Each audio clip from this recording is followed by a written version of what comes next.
इधर देखो, अभी भारत और मालदीव के बीच क्या विवाद चल रहा है ना। तो भारत और मालदीव के बीच जो विवाद है, मेन विवाद का जो कारण है ना, उसका मेन कारण कौन है? तो उसका है मेन कारण चीन। कौन है? चीन।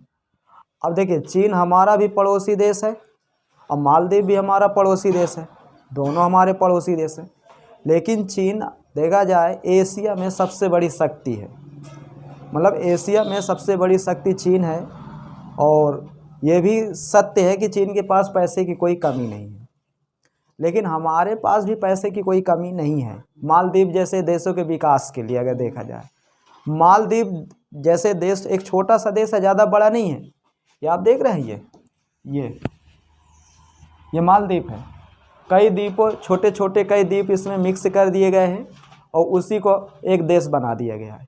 जनसंख्या भी यहाँ की बहुत कम है और यहाँ की जो पूरी तरह अर्थव्यवस्था है वो पर्यटन पर आधारित है। यहाँ पर अगर कोई व्यक्ति घूमने टहलने के लिए ना जाए ना, तो ये समझ लीजिए कि यहाँ के लोगों के घर में चूल्हा नहीं जलेगा। क्यों? यहाँ कोई बड़ा उद्योग धंधा नहीं है कि बड़ी बड़ी कंपनियाँ हैं यहाँ पर, कि बड़े बड़े उद्योग धंधे खोले गए हैं या लघु उद्योग कोई खोला गया है। पूरी तरह देश की अर्थव्यवस्था किस पर टिकी हुई है? पर्यटक पर। और अभी क्या हुआ हाल ही में कि मालदीव ने भारत से रिश्ते तोड़ करके चीन से रिश्ता जोड़ रहा है। अभी वहाँ पर नई सरकार बनी। जब नई सरकार बनी तो उन्होंने एक नारा दिया आउट इंडिया का, कि मालदीव से भारत बाहर जाए। और जो आउट इंडिया का उन्होंने नारा दिया तो वो भारतीयों के लिए ये थोड़ा, अब कोई भी हो, चाहे हम हो या आप हो, कोई भी हो, कोई भी व्यक्ति उतना ही बर्दाश्त करेगा जितना उसमें क्षमता होगी। अब मैं तुम्हें बताऊं, जब 2019 में कोरोना आया तो मालदीव के लोगों को भारत में इलाज किया गया था, जितने भी पॉजिटिव केस थे मालदीव के। अब भारत उनसे बदले में 1 रुपया नहीं लिया। तो कहीं ना कहीं भारत काफ़ी उसकी हेल्प कर रहा था, हर मामले में कर रहा था। लेकिन इसने क्या किया कि चीन को अपना एक द्वीप दे दिया। मालदीव ने चीन को अपना एक द्वीप दिया और द्वीप देने के बाद चीन यहाँ पर क्या अपना खोल लिया? नौसेना का अड्डा। और जब चीन नौसेना का अड्डा खोलेगा तो फिर अब किसके लिए सरदर्द होगा? भारत के लिए होगा कि नहीं होगा? तो जब भारत के लिए सरदर्द होगा, और हमें पता चल ही गया कि मालदीव के जो प्रेसिडेंट है वो उनका झुकाव किधर है? चाइना की ओर है। और जब चाइना की ओर उनका झुकाव है, अब मालदीव में सबसे ज़्यादा कहाँ के टूरिस्ट जाते हैं? हमारे यहाँ के जाते हैं। बताया जाता है कि लगभग 8.5 लाख लोग, कितने? 8.5 लाख लोग मालदीव में भारत के लोग जाते हैं घूमने टहलने के लिए। और एक व्यक्ति अगर मान लो वहाँ पर जा कर के 2 लाख 3 लाख 7 लाख रुपए खर्चा कर रहा है, तो कितना रुपए मालदीव के पास जा रहा है? जा रहा है कि नहीं जा रहा? और फिर भी तुम हमारे साथ छल कर रहे हो। तुम किसका साथ पकड़ रहे हो? पड़ोसी का, चाइना का। इतिहास गवाह है, चाइना का साथ जो जो देश पकड़े हैं ना, वो देश जीवन में कभी उभर नहीं पाए। पाकिस्तान पकड़ा, पूरी दुनिया में आज उसकी क्या हो रही है? थू थू हो रही है। श्रीलंका ने पकड़ा, दिवालिया हुआ कि नहीं हुआ? हम बनटोटा को खो दिया, अब ये रहे, अब यूँ पकड़े ने। देख लेना, इसको जैसे दीमक नहीं किसी लकड़ी को खा जाती, पूरे मालदीव को खा जाएगा, इनका पता न चली। बिल्कुल मैं गारंटी के साथ कहता हूँ, आज वो ये एक द्वीप लिया है, कल पूरा मालदीव लेगा। अब बाद में इनको इतना ज़्यादा परेशान करेगा जिस तरह पाकिस्तानियों को, कि इनको भागे रास्ता नहीं मिलेगी। ठीक है। और एक चीज़ आपको और बता दूँ, व्यक्ति के कहते ना, जब गीदड़ की मौत आती तो किधर जाता है? शहर की ओर। तो जिसकी जब कभी मौत आती है तो वो वैसे ही उसकी मति हो जाती है। मालदीव के कुछ नेता थे, उन्होंने हमारे देश के प्रधानमंत्री के खिलाफ कुछ गलत टिप्पणी की। ठीक है। खैर, बताया जाता है कि वहाँ के जो संसद है उनको हटा दिया, निलंबित कर दिया। तो देखिए, निलंबित करने वाली बात थोड़ो है। भारत ने इतना तगड़ा झटका दिया कि इनका छींक न आई।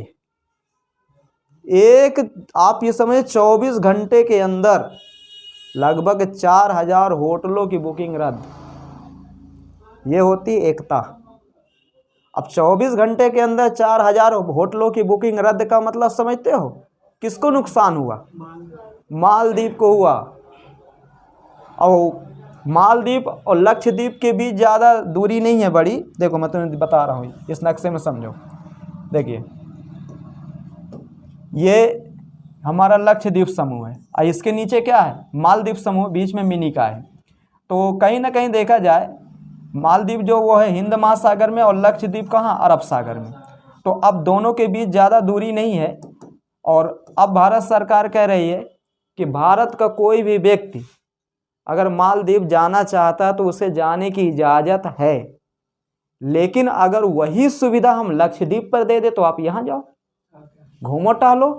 तो जो पैसा दूसरा देश ले रहा है वही पैसा हमारे देश में रुकेगा, तो हमारे लिए फ़ायदा होगा कि नहीं? और साथ में दूसरे देश के लोग भारत और आएंगे घूमने टहलने के लिए। ठीक है, बताया जाता है जो ये पर्यटक वाला सिस्टम नहीं है, घूमने टहलने वाला, इसमें लागत कम आती है और बचत ज़्यादा होती है। जैसे कि मालदीव हो गया, भूटान हो गया, नेपाल हो गया, जैसे कि स्विट्ज़रलैंड हो गया। दुनिया के ऐसे तमाम देश हैं जहाँ की अर्थव्यवस्था पूरी तरह इन्हीं पर निर्भर है। बात समझे? अगर वहाँ पर टूरिस्ट नहीं जा रहे हैं तो समझ लीजिए वो देश की अर्थव्यवस्था गड्ढे में जा रही है। क्यों? उनके पास कोई इतना ज़्यादा भारी उद्योग धंधे नहीं है, नॉर्मल है, सुंदरता भगवान दे दी है, थोड़ा अपना बना दिए, लोग घूमने टहलने के लिए जा रहे हैं, आ रहे हैं, खेल रहे हैं, कूद रहे हैं। ठीक है, तो अब हमारे देश के जो प्रेसिडेंट है वो प्राइम मिनिस्टर नरेंद्र मोदी जी, अब देखिए ये आप ये तस्वीर देखो, ये तो ये हमारे जानते हो कहाँ की है? ये लक्षद्वीप की है। कितना सुंदर हमारा लक्षद्वीप रहा, दिख रहा है। अब यहाँ पर बढ़िया अच्छी अच्छी होटलें बनवा दिए जाएगा, सब चीज़ पूरी व्यवस्था दे दी जाएगी। तो लक्षद्वीप की तो ये समझ लीजिए कि लॉटरी निकल गई। और एक यूटी है, ये केंद्र शासित प्रदेश ही है, केंद्र सरकार जो चाहेगी वो इसमें करेगी, समझे? इसका जहाँ विकास हुआ पैसा, भाई देखिए जब हम मालदीव जैसे देशों को ऊपर लाखों करोड़ों रुपए खर्चा कर सकते हैं तो ये तो अपना घर है, अपने घर को क्यों नहीं हम बना लेंगे। तो इसके ऊपर हम क्यों नहीं लाखों करोड़ रुपए खर्चा कर देंगे। अब हमारे देश के प्रधानमंत्री साहब कह दिया, जो प्रधानमंत्री कह दिया तो समझो काम पूरा होगा। लेकिन इस जगह हम धन्यवाद देते हैं सबका, जितने विपक्षी दल हैं भारत में सब इस बात से नाराज़ हैं। कहते हैं कि हमारे देश के प्रधानमंत्री का अपमान हुआ है। ये अच्छी बात है कि मतलब चाहे जिस पार्टी का हो, जब देश की बात आए तो सबको एक हो जाना चाहिए। और इस जगह सब एक हो गए। कांग्रेस के बहुत अच्छे नेता शरद पवार, उन्होंने भी कहा कि बात है देश की, प्रधानमंत्री के पद की बात है। नरेंद्र मोदी हमारे देश के प्रधानमंत्री, उनका अपमान तो हमारा अपमान, कोई नहीं जाएगा मालदीव। अब मालदीव का जो प्रेसिडेंट है ना वो गया चीन। अब चीन जाके वहाँ कह रहा है कि एक काम करिए, ज़्यादा से ज़्यादा टूरिस्ट आप मेरे देश भेजिए क्योंकि हमारी इकोनॉमिक्स पूरी तरह चौपट हो रही है। ज़्यादा से ज़्यादा बताओ, चीनियों के पास समय है घूमने टहलने का? क्या उनके देश में कोई घूमने टहलने लायक जगह नहीं है? बहुत जगह उनके देश में। वो तुम्हारा देखने जाएंगे क्या समुद्र का? उनके पास क्या समुद्र नहीं है? उनके पास क्या हिमालय नहीं है? सब कुछ तो उनके पास हो। तो कहे फालतू का तुम्हारा टिकट उकट लगा के वहाँ जाएंगे मालदीव में देखने के लिए? ठीक है, तो कहीं ना कहीं अपने पैर पे कुल्हाड़ी मारा है मालदीव, पूरी तरह अपने पैर पे कुल्हाड़ी मारा। ठीक,